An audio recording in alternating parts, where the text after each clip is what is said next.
Եթե ուշացնեինք, շատ վատ ավարտ կունենար, որ շատ հասցրեցիք ժամանակին։ Մեզ բարգեւիլ, սենց ասեմ,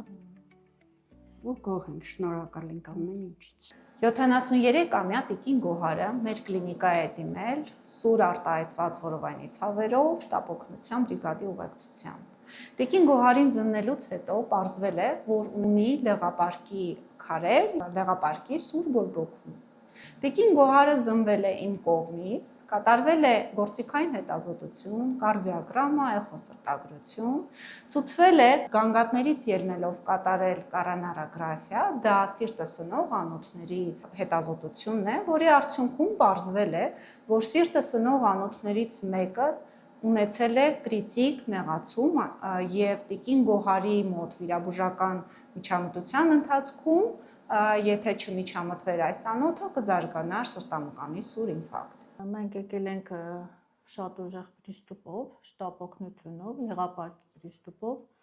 բայց պարզվեց, որ խնդիրը սրտի հետ է կապված, դա իհարկե հյուրիվնայի ուշադրության, հոգատար աշխատանքի արդյունքներ, որ հասկացանք, որ խնդիրը սիրտն է։ Բարեհաջող կերպով Տիկին Գոհարը ստենտավորվել է, ստացել է դեղորայքային բուժում, իսկ պլանային վիրահատությունը լեղապարկի հեռացումը թողնենք հետագայում։ Նշեմ նաև, որ պացիենտը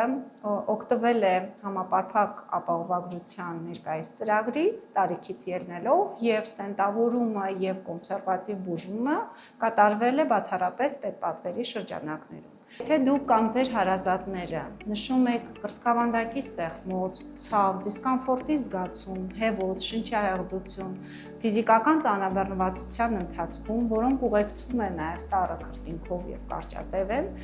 սրանք բոլորը նշաններ են, որ դուք կարող եք նույնպես կամ ձեր հարազատը ունենալ սիրտը սնող անոթների հիվանդություն եւ խորհուրդ կտամ անհապաղ դիմել սրտաբանի, հետազոտվել եւ ստանալ լիարժեք ու ճիշտ բուժում։